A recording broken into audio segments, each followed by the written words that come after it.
어머니, 제발요. 제 모든 것이에요. 절 살려주세요. 제 앞에 무릎 꿇은 사위의 눈에는 공포가 가득했습니다. 저는 그 짐들을 집 밖으로 내던졌습니다. 사위가 몰래 제 집을 담보로 사채를 알아봤다는 걸 알고 나서요.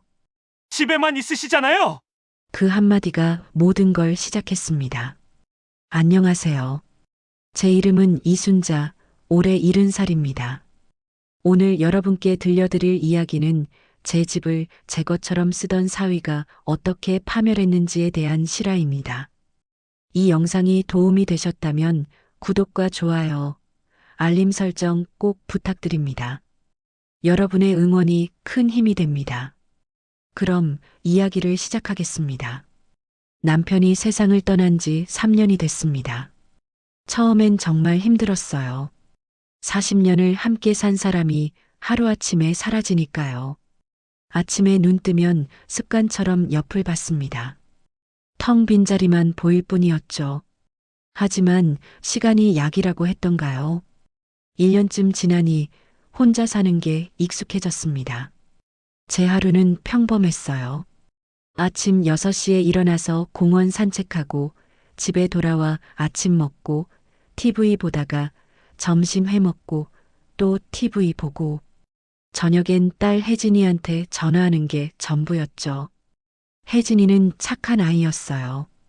일주일에 한 번씩 꼬박꼬박 찾아왔습니다. 사위 민준이도 함께요. 민준이는 처음 봤을 땐 괜찮은 사람 같았어요.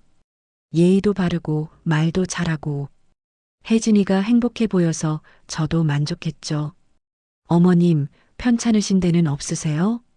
아니야, 괜찮아. 혼자 사시니까 걱정돼요.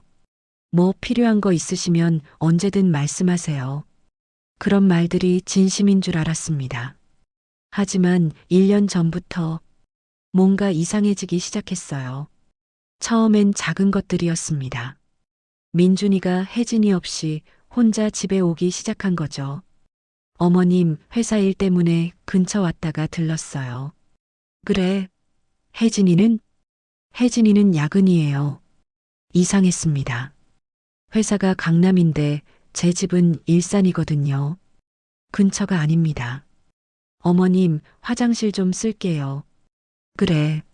민준이는 화장실을 쓰고 나서도 한참을 있다 갔어요. 거실을 둘러보고 이것저것 물어보고 어머님, 혼자 사시기 외롭지 않으세요? 괜찮아. 혼자 있는 게 편해. 이 큰 집에서요? 방도 많고 그래도 내 집이니까. 민준이는 고개를 끄덕였지만 눈빛이 이상했어요. 뭔가 계산하는 것 같았죠. 그날 이후로 민준이는 더 자주 왔습니다. 일주일에 2~3번씩요. 어머님, 인사드리러 왔어요. 민준아, 혜진이는? 바빠요. 제가 대신 왔어요. 항상 혜진이는 없었습니다. 민준이만 왔죠. 그러던 어느 날 밤이었습니다. 11시쯤 됐을 거예요. 저는 방에서 TV를 보고 있었는데 현관문이 열리는 소리가 들렸습니다. 삑삑삑. 비밀번호 누르는 소리였어요. 가슴이 철렁했습니다. 누가 제 집 비밀번호를 알고 들어온다는 건가요? 저는 조심스럽게 방문을 열고 거실을 봤습니다. 민준이었습니다. 큰 박스를 여러 개 들고 들어오고 있었어요. 민준아? 민준이는 깜짝 놀란 표정을 지었습니다. 아, 어머님, 깨우려던 건 아니었는데. 무슨 일이니? 이 시간에? 아, 이게 제 짐이에요. 잠깐만 보관 좀 하려고요. 짐? 네, 회사에서 정리할 게 있어서요. 사무실이 좁아서 어머님 집에 며칠만 둬도 될까요? 며칠? 그것도 밤 11시에 허락도 없이? 민준아, 그건 어머님 집에만 계시잖아요. 거실 한쪽에만 둘게요. 방해 안 될 거예요. 그 말에 뭔가 걸렸습니다. 집에만 계시잖아요. 마치 제가 쓸모없는 사람이라는 것처럼 들렸어요. 그래도 미리 말을 했어야지. 어머님, 죄송해요. 급하게 된 일이라서요. 정말 며칠만요. 민준이는 벌써 박스를 거실 구석에 쌓고 있었습니다. 제 대답을 기다리지 않았어요. 하나, 둘, 셋. 박스가 5개였습니다. 크기도 컸어요. 민준아, 이게 다 뭔데 이렇게 많아? 사업 관련 자료요. 중요한 거라서 잘 보관해 주셔야 해요. 사업? 네, 제가 요즘 새 사업 준비 중이거든요. 민준이는 웃으며 말했지만 그 웃음이 어딘가 불편했습니다. 혜진이도 알아? 당연하죠. 혜진이가 응원해주고 있어요. 정말 그럴까요? 왜 혜진이는 한마디도 안 했을까요? 어머님, 늦었으니까 저 이만 갈게요. 박스 절대 건드리지 마세요. 중요한 거니까요. 민준이는 그렇게 말하고 나가버렸습니다. 저는 혼자 거실에 남겨졌어요. 큰 박스 5개와 함께요. 뭔가 이상했습니다. 왜 회사 짐을 장모 집에 갖다 놓을까요? 그것도 밤 11시에 몰래요. 저는 박스를 보다가 혜진이한테 전화했습니다. 여보세요? 혜진아, 자니? 아니, 안 잤어. 왜 엄마? 민준이 지금 집에 있니? 응, 방금 들어왔어. 왜? 아니, 그냥. 저는 차마 말하지 못했어요. 혜진이한테 집 얘기를 하면 걱정할 것 같았거든요. 엄마, 무슨 일 있어? 아니야. 그냥 목소리 듣고 싶어서. 자거라. 전화를 끊고 나니 더 불안해졌습니다.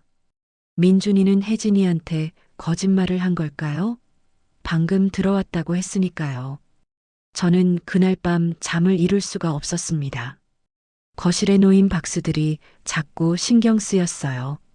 저걸 열어봐야 하나? 아니면 그냥 둬야 하나? 하지만 민준이는 절대 건드리지 말라고 했습니다. 새벽 3시쯤 저는 조심스럽게 거실로 나갔어요. 박스를 봤습니다. 테이프로 꽁꽁 쌓여 있었죠. 뭐가 들었길래 이렇게 중요하다는 거지? 하지만 저는 열지 않았습니다. 아직은요. 다음 날 아침 민준이한테 전화가 왔습니다. 어머님, 어제는 죄송했어요. 괜찮아. 박스는 괜찮으시죠? 혹시 움직이거나 그러진 않으셨죠? 아니, 그대로 있어. 다행이다. 어머님, 그 박스들 정말 중요한 거예요. 절대 누구한테도 말씀하지 마세요. 왜? 사업 기밀이라서요. 혹시 경쟁사에 알려지면 큰일 나요.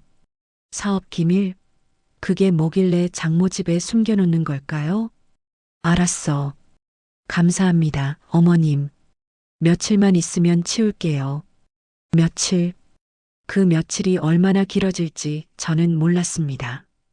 그날 오후 친구 경숙이가 놀러 오기로 했어요. 순자야, 나간다.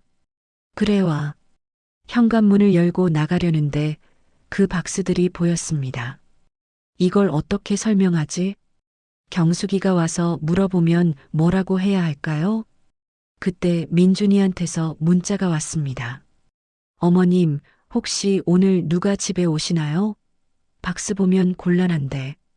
어떻게 알았을까요? 제가 친구 만난다는 걸. 저는 경숙이한테 전화했습니다. 경수가 미안한데 오늘 못 볼 것 같아. 왜? 어디 아파? 아니, 좀 급한 일이 생겨서. 무슨 일인데? 그냥 나중에 말해줄게. 경숙이는 아쉬워하며 전화를 끊었습니다. 저는 혼자 거실에 앉아 있었어요. 그 박스들 때문에 친구도 못 만나는 신세가 됐습니다. 뭔가 잘못되고 있다는 걸 느꼈습니다. 하지만 이게 시작일 뿐이라는 걸 저는 아직 몰랐습니다. 며칠이 지났습니다. 민준이가 말한 며칠은 거짓말이었어요. 박스는 그대로 거실에 있었고 오히려 더 늘어났습니다. 이틀 뒤 민준이가 또 밤에 왔어요. 이번엔 박스 3개를 더 가져왔죠. 어머님, 좀 더 둬도 될까요? 민준아, 이미 5개나 있는데. 죄송해요. 정말 급한 일이라서요. 곧 치울게요. 곧이라는 말도 거짓말이었습니다. 일주일이 지났지만 박스는 하나도 안 나갔어요. 거실 한쪽 벽면을 완전히 차지했죠.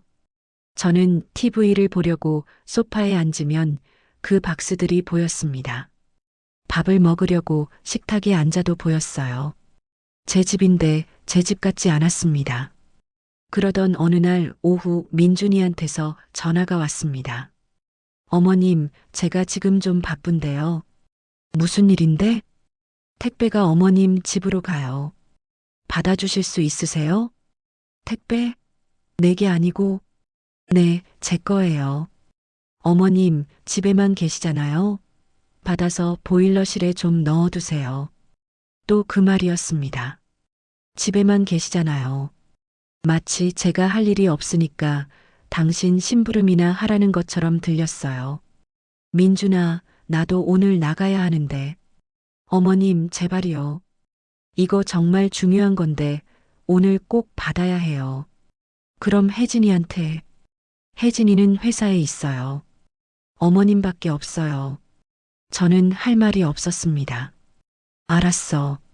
감사합니다, 어머님. 보일러실에 넣어주시면 돼요. 크기가 좀 클 거예요. 전화를 끊고 나니 화가 났습니다. 하지만 뭐라고 해야 할지 몰랐어요. 1시간 뒤 택배가 왔습니다. 그런데 생각보다 훨씬 컸어요. 큰 박스 하나가 아니라 3개였습니다. 여기 맞으시죠? 이순자 고객님? 네. 근데 이게 3개나. 네, 주문하신 분이 3개 보내셨어요. 어디 놔드릴까요? 저기, 보일러실이요. 기사님이 박스를 보일러실 앞에 내려놨습니다. 수고하셨습니다. 기사님이 가고 나니 혼자 남았어요. 큰 박스 3개 와요. 저는 박스를 보일러실 안으로 밀어 넣으려고 했습니다. 하지만 너무 무거웠어요. 허리가 삐끗했습니다. 순간 날카로운 통증이 왔어요. 저는 그 자리에 주저앉았습니다. 한참을 그렇게 있었습니다. 움직일 수가 없었어요. 10분쯤 지나서야 겨우 일어났습니다. 허리를 짚고 천천히요. 박스는 결국 보일러실 문 앞에 그대로 뒀어요. 안으로 넣을 수가 없었거든요. 저녁 6시쯤 민준이한테서 전화가 왔습니다. 어머님, 택배 받으셨어요? 응. 보일러실에 넣으셨죠? 밖에 뒀어. 너무 무거워서 못 넣었어. 네. 밖에요? 그러면 안 되는데. 비 오면 어떡해요? 민준아, 나 허리 다쳤어. 못 옮기겠어. 어머님, 그냥 좀만 힘내서 밀어 넣으시면 안 돼요? 정말 중요한 건데. 제 허리보다 박스가 더 중요한 모양이었습니다. 못하겠어. 내가 와서 해. 어머님, 저 지금 회의 중이에요. 못 가요. 그럼 내일 와. 내일도 바빠요. 그냥 조금만 더 힘내서 밀어 넣어주세요. 어머님이 하시면 되잖아요. 저는 더 이상 말하지 않았습니다. 어머님? 알았어. 전화를 끊었습니다. 저는 소파에 앉아서 한참을 울었어요. 허리도 아프고 마음도 아팠습니다. 내가 뭐 하는 짓이지? 왜 사위 심부름을 하고 있지? 하지만 혜진이 생각이 났습니다. 혜진이한테 말하면 혜진이가 민준이랑 싸울 거예요. 그건 원하지 않았습니다. 저는 참기로 했습니다. 다음 날 허리 통증이 심해졌어요. 일어나기도 힘들었습니다. 병원에 가야 했지만 가지 않았어요. 혜진이가 알까 봐요. 그냥 파스를 붙이고 진통제를 먹었습니다. 이틀이 지났습니다. 보일러실 앞 박스는 그대로였어요. 민준이한테서 문자가 왔습니다. 어머님, 박스 아직도 밖에 있어요? 빨리 안으로 넣어주세요. 저는 답장하지 않았습니다. 1시간 뒤 또 문자가 왔어요. 어머님, 제발이요. 비 온다고 해요. 젖으면 큰일 나요. 저는 핸드폰을 내려놨습니다. 저녁 6시 민준이가 집에 왔습니다. 어머님, 현관문을 열지도 않고 들어왔어요. 비밀번호를 알고 있으니까요. 왜 문자 무시하세요? 박스 왜 안 넣으셨어요? 민준아, 나 허리 아프다고 했잖아. 그래도 이틀이나 지났는데 아직도요? 이렇게 어렵지도 않은 걸. 민준이는 보일러실로 가서 박스를 확인했습니다. 에휴, 테이프가 좀 젖었네. 어머님, 이거 중요한 건데. 미안해.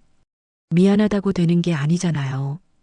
어머님, 집에만 계시면서 이것도 못하세요? 그 말에 가슴이 찢어지는 것 같았습니다. 민준아, 됐어요. 제가 하겠습니다. 민준이는 화가 난 표정으로 박스를 보일러실 안으로 밀어 넣었어요. 그리고 거실에 있던 박스 2개를 더 가져왔습니다. 어머님, 이것들도 보일러실에 넣을 거예요. 더 넣는 거야? 네, 거실이 좁아 보여서요.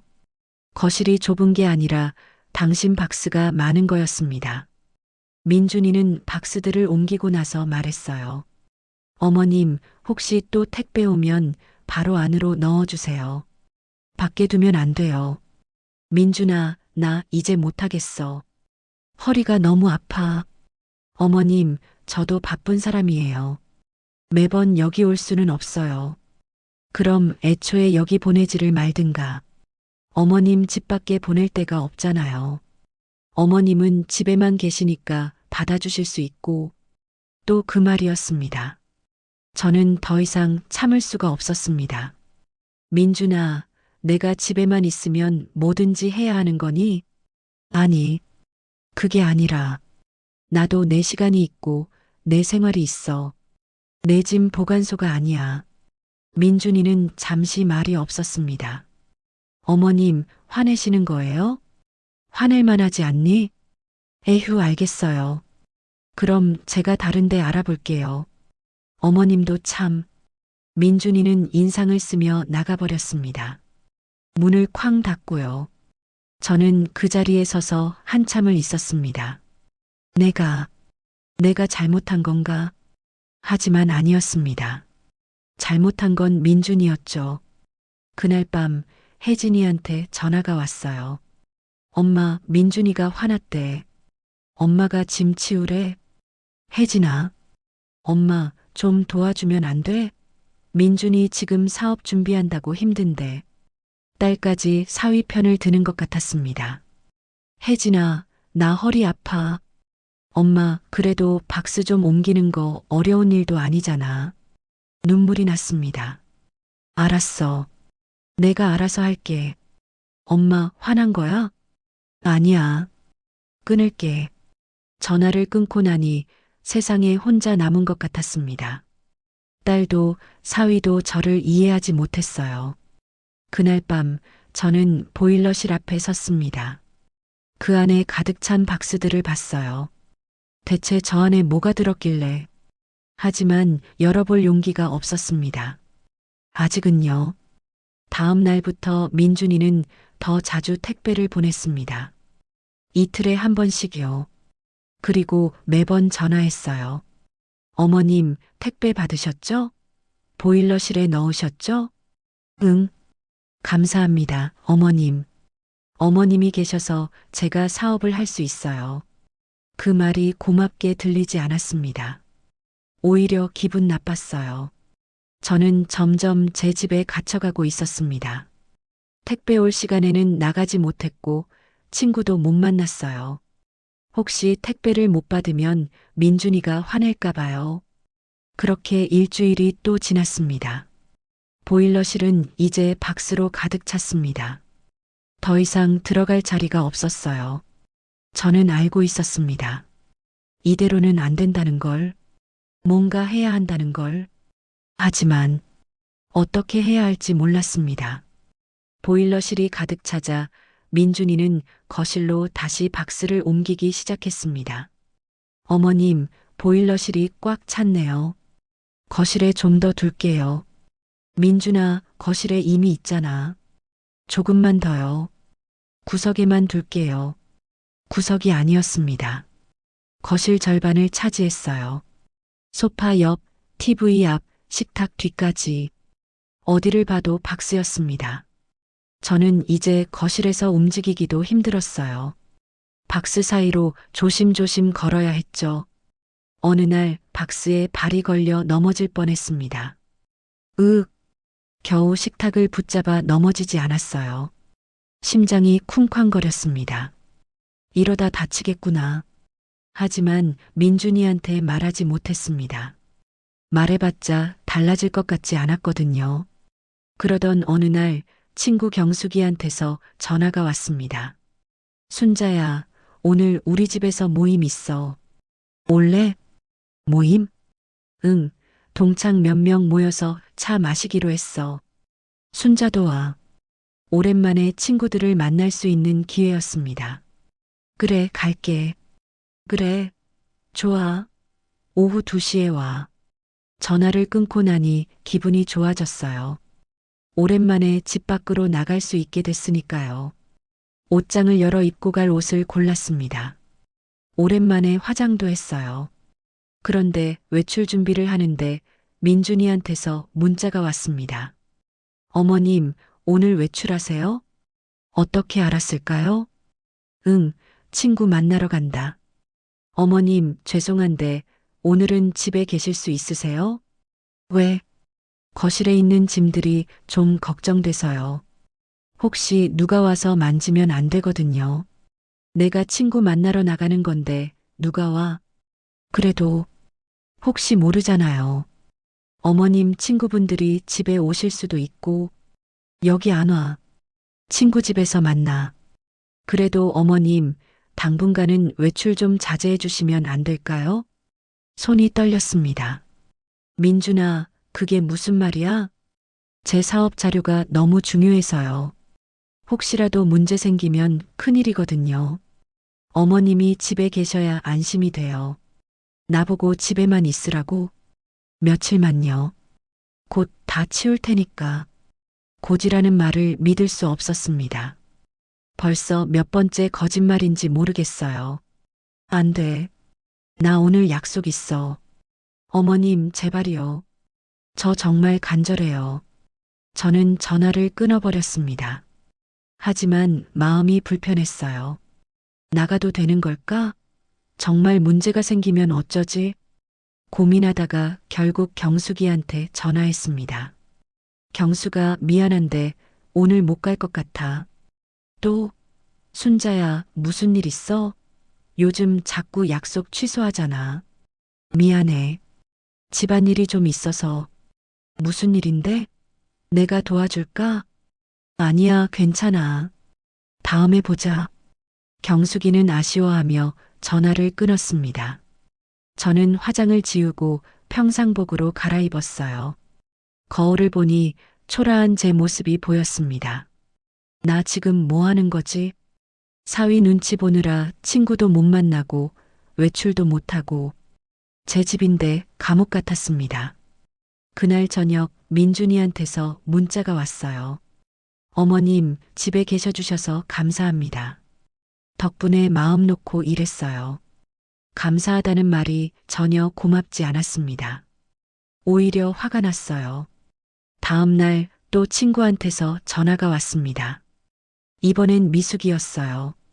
순자야, 내가 내 집 근처 갈 일 있는데 들러도 돼? 미숙아, 잠깐만 들를게.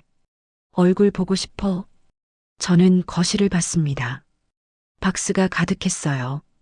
미숙아, 지금은 좀. 왜? 집 청소 중이야? 응. 비슷해. 괜찮아. 나 그런 거 신경 안 써. 그래도, 순자야, 우리 얼마 만에 보는 건데. 잠깐만.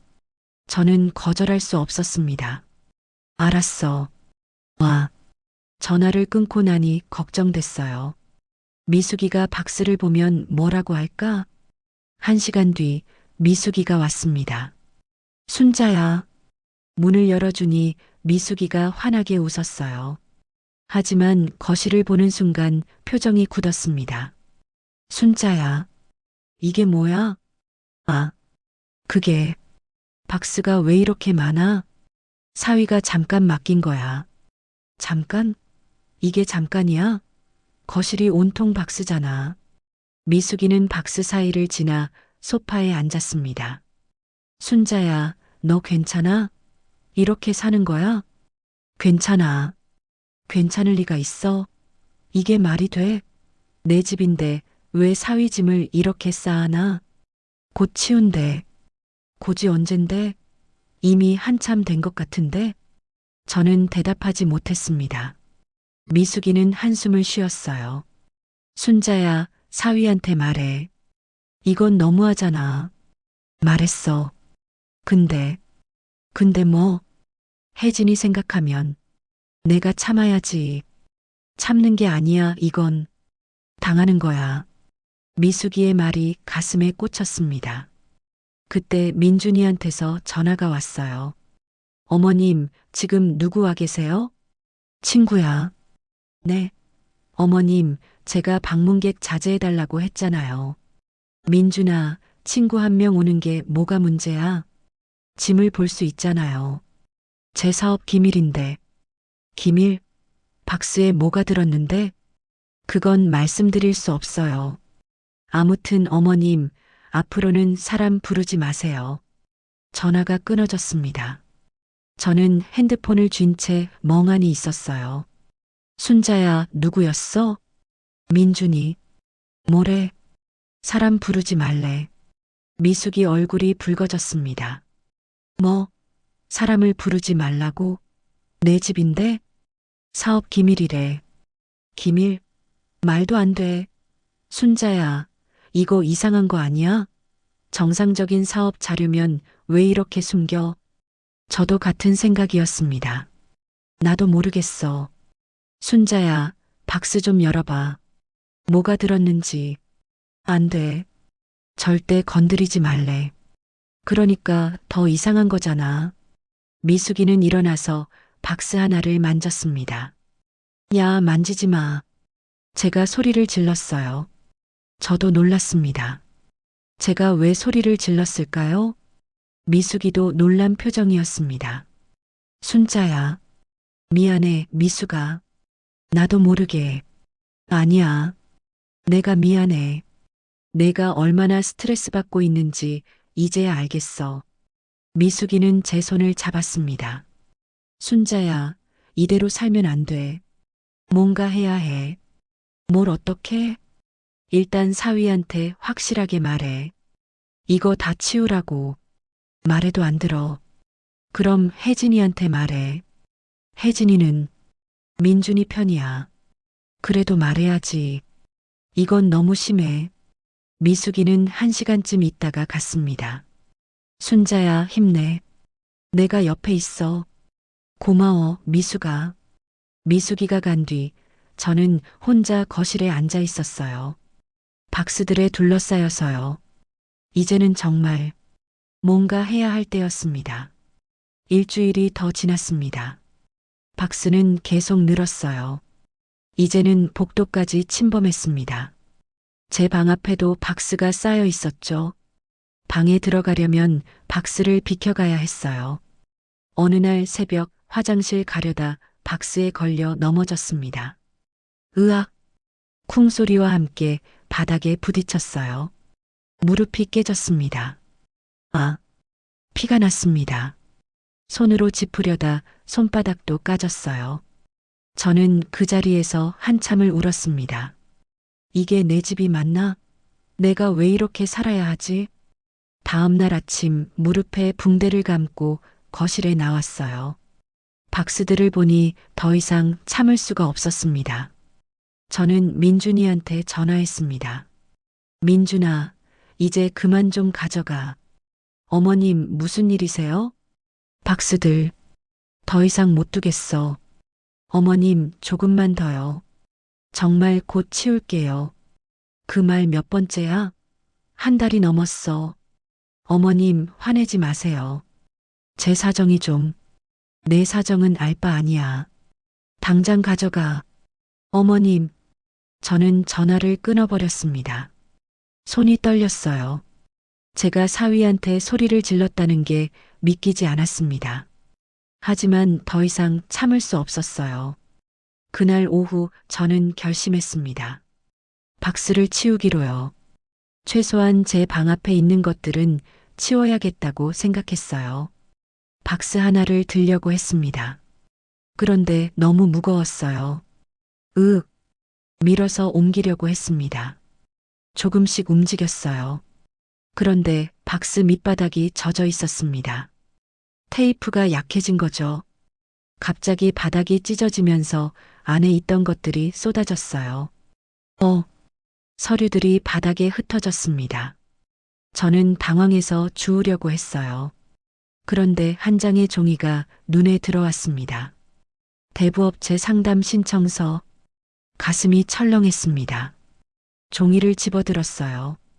자세히 읽어봤습니다. 신청인 강민준. 담보 서울시 일산구 동번지 제 집 주소였습니다. 대출 희망 금액 5천만 원. 손이 떨렸습니다. 이게 뭐야? 민준이가 내 집을 담보로. 다른 서류들도 봤습니다.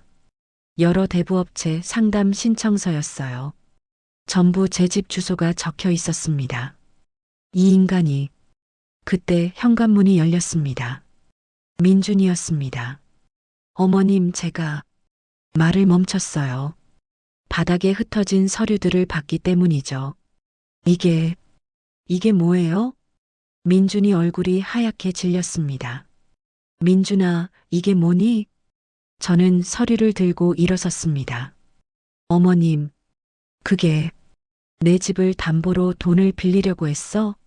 어머님, 오해예요. 오해? 여기 다 적혀 있잖아. 내 집 주소가.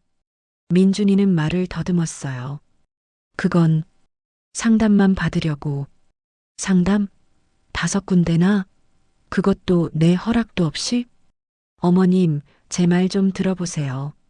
설명해봐. 왜 내 집으로 돈을 빌리려고 했어?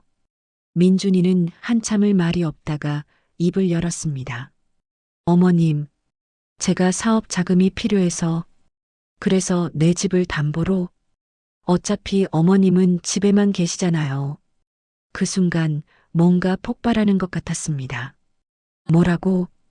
어머님, 집에만 있으시면서 이 큰 집에서 혼자 사시잖아요. 저는 사업 자금이 절실한데 어머님은 돈도 안 쓰시고. 그래서 내 집을 내 마음대로 담보로 잡으려고 했어? 어머님이 도와주시면 되잖아요. 가족인데. 가족이 이렇게 해? 저는 소리를 질렀습니다. 민준이도 소리를 질렀어요. 어머님은 대체 해주시는 게 뭐 있어요? 집에만 계시면서 짐 하나 제대로 못 지키고 택배 받는 것도 불평하고. 대체 어머님이 해주는 게 뭐 있어요? 그 말에 숨이 막혔습니다. 민준아, 지금 뭐라고 한 거야? 진짜예요. 어머님, 솔직히 말씀드릴게요. 어머님은 이 집에서 혼자 늙어가고 계세요. 돈도 안 쓰시고 그냥 집에만 계시잖아요. 그래서 그 돈, 그 집, 저한테 좀 도움 주시면 안 돼요? 저는 젊고 사업할 능력도 있어요. 어머님은 그냥 집에만 있으시면 되는데. 눈물이 났습니다.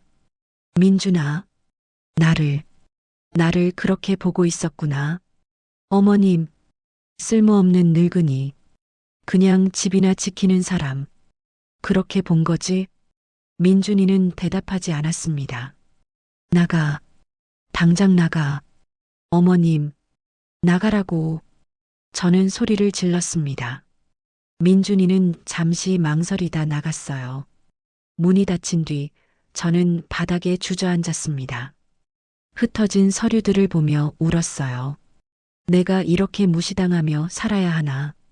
그런데 서류들 사이에서 또 다른 종이를 발견했습니다. 집 등기권리증 사본이었어요. 누가 복사한 걸까요? 민준이겠죠. 서류를 자세히 보니 더 충격적인 내용이 있었습니다. 민준이는 이미 한 군데 사채업체와 상담을 끝낸 상태였어요. 일주일 내로 서류 준비하면 5천만 원 대출 가능이라고 적혀 있었습니다. 이 미친. 민준이는 정말로 제 집을 담보로 돈을 빌리려고 했던 겁니다. 제 허락도 없이요. 저는 떨리는 손으로 혜진이한테 전화했습니다. 엄마, 왜? 혜진아, 당장 집에 와야겠어. 무슨 일인데? 목소리가 왜 그래? 말로는 설명 못하겠어. 와봐. 엄마, 나 회사인데. 지금 당장 와. 민준이 일이야. 목소리가 떨렸나 봅니다. 혜진이가 놀란 것 같았어요. 알았어, 엄마. 지금 갈게. 1시간 뒤 혜진이가 왔습니다. 엄마, 무슨 일이야? 저는 서류들을 보여줬습니다. 혜진이 얼굴이 하얗게 질렸어요. 이게 뭐야? 내 남편이 내 집을 담보로 돈을 빌리려고 했어. 거짓말이지? 민준이가 그럴 리 없어. 여기 다 증거가 있잖아. 혜진이는 서류를 하나하나 봤습니다. 손이 떨리고 있었어요. 엄마, 나 몰랐어. 나도 안다. 내 잘못이 아니야. 근데 민준이가 왜 이런 짓을. 혜진이가 울기 시작했습니다. 저는 딸을 안아줬어요. 괜찮아, 혜진아. 엄마가 있어. 하지만 괜찮지 않았습니다. 아직 끝나지 않았으니까요. 혜진이는 서류를 들고 집에 갔습니다. 민준이와 이야기하겠다고 했어요. 저는 혼자 남아서 계속 박스들을 정리했습니다. 찢어진 박스 안에 뭐가 더 있는지 확인하려고요. 그런데 더 충격적인 것들이 나왔습니다. 제 명의로 된 서류들이었어요. 대출 신청서, 담보동의서, 제 서명이 되어 있었습니다. 이게 서명을 자세히 봤어요. 비슷했지만 제 것이 아니었습니다. 위조였습니다. 민준이가 제 서명을 위조한 거예요. 손이 떨렸습니다. 분노로 배신감으로. 이 인간이 어디까지 가는 거야? 더 뒤져봤습니다. 다른 박스들도요. 2번째 박스를 열었어요. 안에는 옷가지들이 있었습니다. 민준이 옷이었죠. 왜 옷이 여기 있지? 3번째 박스를 열었습니다. 이번엔 생활용품이었어요. 칫솔, 수건, 세면도구. 그제야 깨달았습니다. 민준이는 이사 준비를 하고 있었던 겁니다. 제 집으로요. 제 허락도 없이요. 4번째 박스를 열었습니다. 서류가 더 나왔어요. 이번엔 전월세 계약서였습니다. 민준이와 혜진이가 살던 집의 계약서였죠. 계약 해지 통보서라고 적혀 있었습니다. 설마. 5번째 박스를 열었습니다. 혜진이 물건들도 있었어요. 옷, 화장품, 책. 민준이는 혜진이까지 데리고 제 집으로 이사 오려던 겁니다. 제게 한마디 말도 없이요. 저는 그 자리에 주저앉았습니다. 이게 계획이었구나. 처음부터. 박스들은 단순한 짐이 아니었습니다. 이사짐이었어요. 민준이는 저를 내쫓고 이 집을 차지하려던 겁니다. 그때 전화벨이 울렸습니다. 혜진이었어요. 엄마. 울고 있었습니다. 혜진아, 뭐래? 민준이가 다 인정했어. 뭘? 사채도, 서명 위조도, 이사 계획도 다. 저는 숨을 크게 들이쉬었습니다. 엄마, 나 어떡해. 내가 이런 사람을 사랑했다니. 혜진아, 울지 마. 이제 알았으니까 다행이야. 근데 엄마, 민준이가 집을 나갔어. 뭐? 짐 싸서 나갔어. 어디 가는지도 안 말하고. 가슴이 철렁했습니다. 혜진아, 너 지금 어디야? 집에. 혼자? 응. 당장 엄마 집으로 와. 지금. 응, 엄마. 혜진이가 온 건 30분 뒤였습니다. 눈이 퉁퉁 부어 있었어요. 엄마, 저는 딸을 꼭 안아줬습니다. 괜찮아. 다 괜찮아질 거야. 그날 밤 혜진이는 제 집에서 잤습니다. 저는 잠을 이룰 수가 없었어요. 민준이가 뭘 할지 몰랐거든요. 새벽 2시쯤 현관에서 소리가 났습니다. 삑삑삑. 비밀번호 누르는 소리였어요. 민준이었습니다. 저는 벌떡 일어나 거실로 나갔습니다. 민준이가 들어오고 있었어요. 술 냄새가 났습니다. 민준아, 지금 뭐 하는 거야? 어머님, 제 짐 가지러 왔어요. 이 시간에? 네. 필요한 게 있어서. 민준이는 비틀거리며 박스 쪽으로 갔습니다. 민준아, 너 지금 취했어. 내일 와. 안 돼요. 지금 필요해요. 민준이는 박스를 뒤지기 시작했어요. 급하게요. 민준아, 어머님, 제발. 제 서류 좀 찾아야 해요. 무슨 서류? 사채? 사채 서류요. 그거 없으면 큰일 나요. 저는 그 서류들을 이미 따로 빼놨습니다. 민준아, 그 서류들 내가 가지고 있어. 민준이가 돌아봤습니다. 뭐라고요? 다 봤어. 내 서명 위조한 것도, 사채 알아본 것도. 민준이 얼굴이 하얗게 질렸습니다. 어머님, 그리고 이사 준비한 것도 다 알아.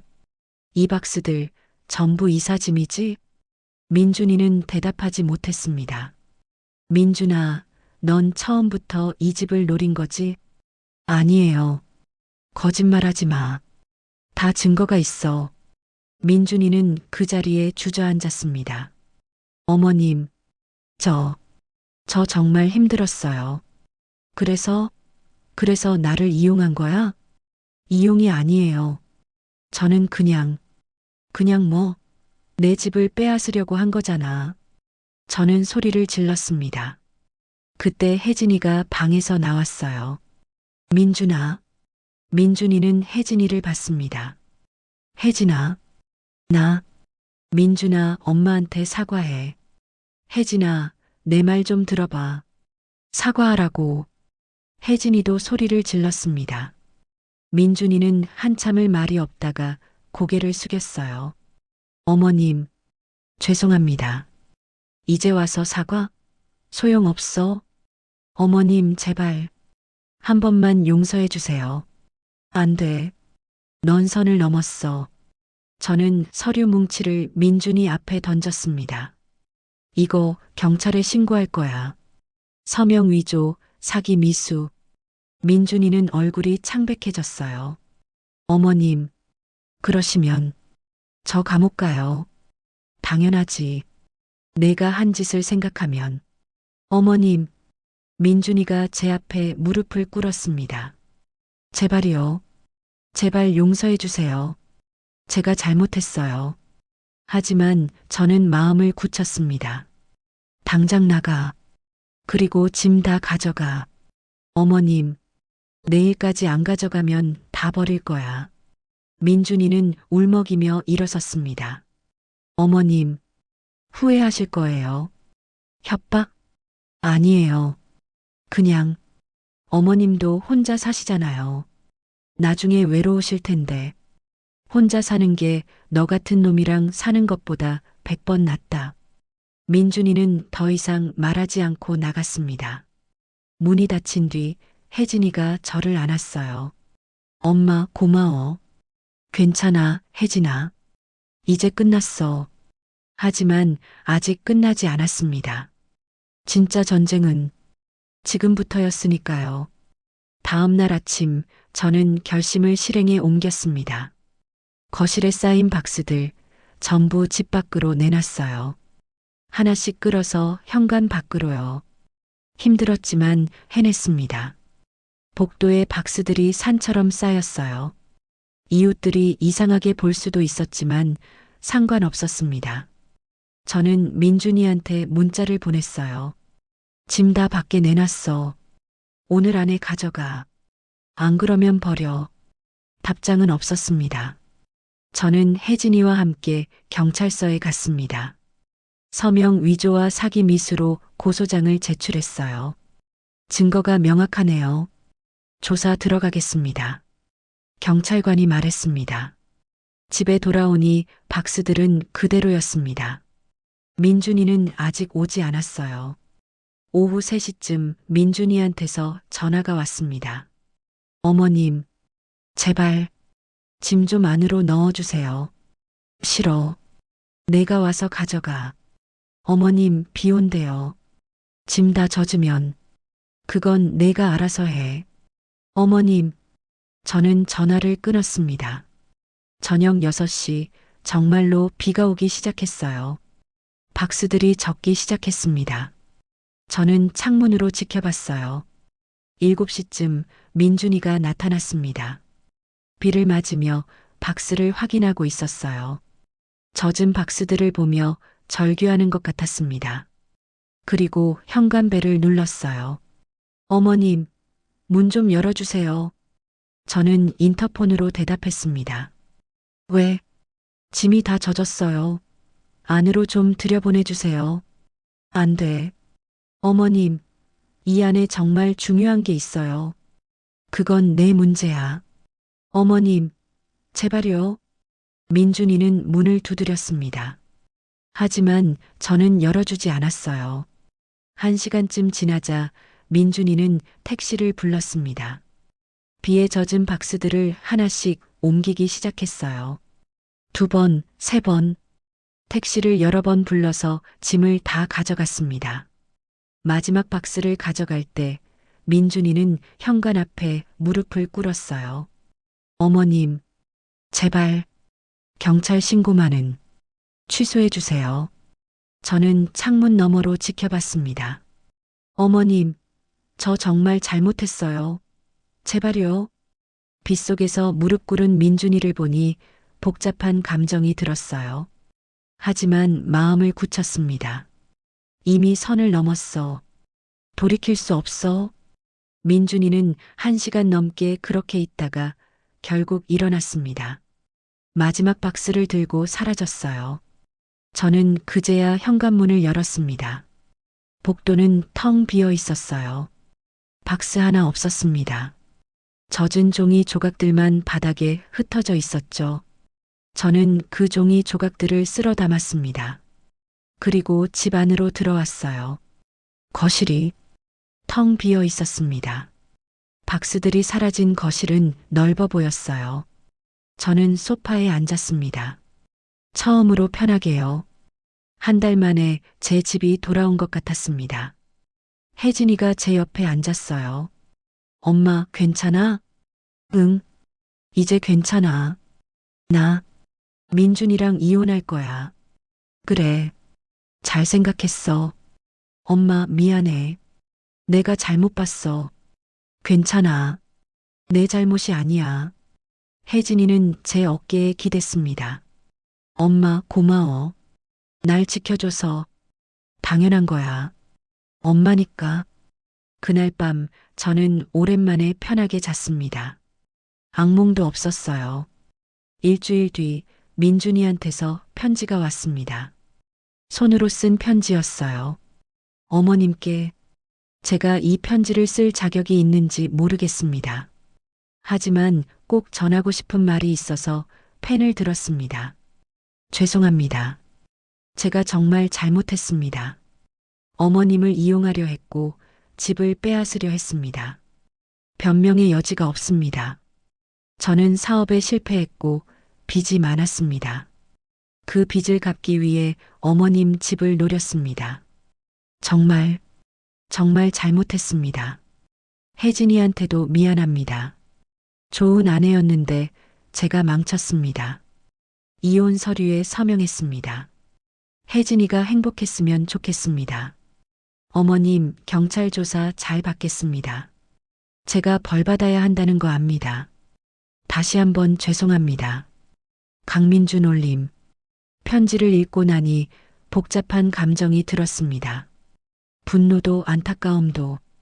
혜진이도 편지를 읽었어요. 엄마, 민준이 많이 반성하는 것 같아. 그래 보이네. 엄마, 우리 합의해 줄까? 혜진아, 그건 민준이도 힘들었던 거잖아. 빚도 있고. 혜진아, 힘들다고 범죄를 저질러도 되는 건 아니야. 알아. 근데 혜진이는 울먹였습니다.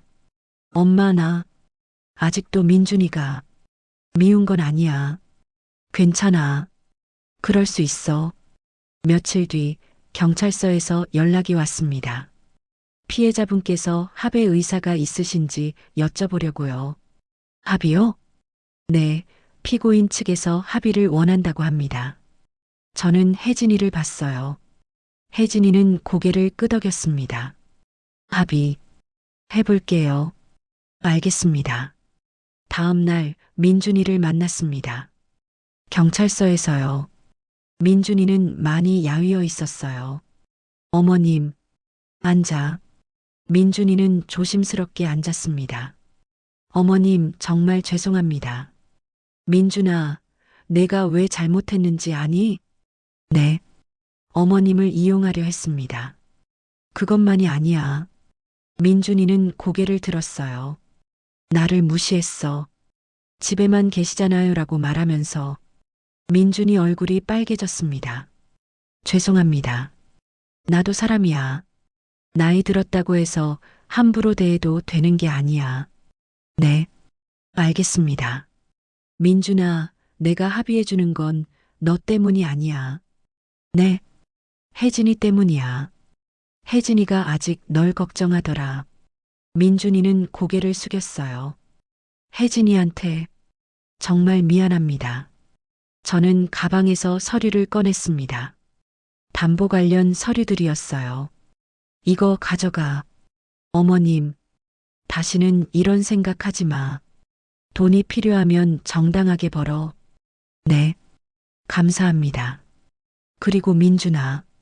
네, 혜진이한테 잘해. 이혼은 하지만 헤어지기 전까지는 최소한의 예의를 지켜.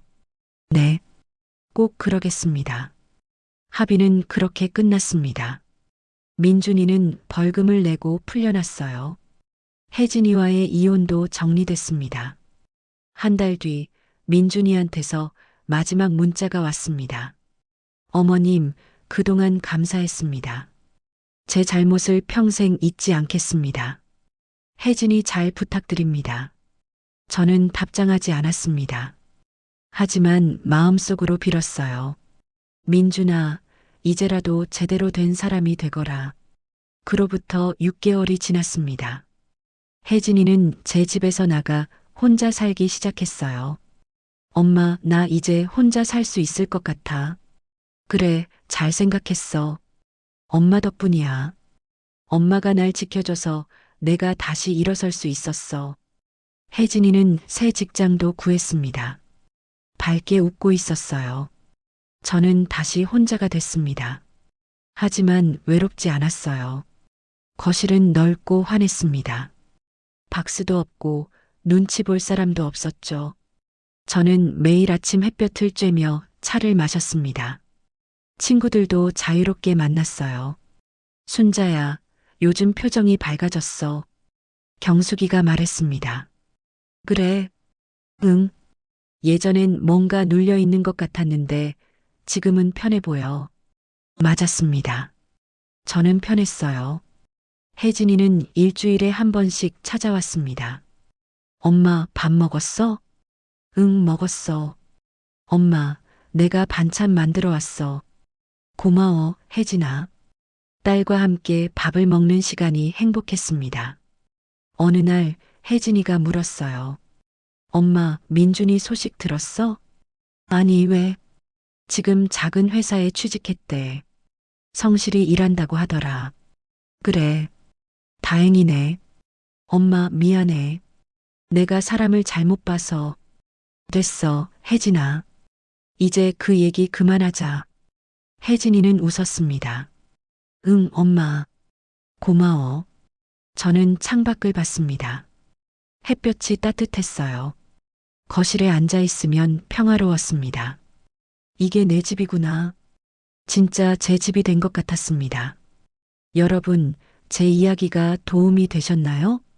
가족이라는 이름으로 다가오는 사람도 경계해야 할 때가 있습니다. 무례함은 참는 게 아니라 막아야 해요. 나이가 들었다고, 집에만 있다고 함부로 대해도 되는 건 아닙니다. 우리도 존중받을 권리가 있습니다. 저는 그걸 배웠어요. 그리고 제 집을, 제 삶을 지켰습니다. 여러분도 그러시길 바랍니다. 이 영상이 도움이 되셨다면 구독과 좋아요 부탁드립니다. 댓글로 여러분의 생각도 들려주세요. 비슷한 경험이 있으신가요? 어떻게 해결하셨나요? 알림 설정도 꼭 해주시고요. 다음에 또 좋은 이야기로 찾아뵙겠습니다. 지금까지 70살 이순자였습니다. 여러분 건강하세요. 그리고 기억하세요. 인연이란 무례함을 버리고 진심을 담아 존중하는 것부터 시작됩니다. 당신의 집은 당신이 지켜야 합니다. 나이 들었다고 함부로 대해도 되는 사람은 없습니다. 존중은 나이와 관계없이 모두에게 필요한 겁니다. 감사합니다.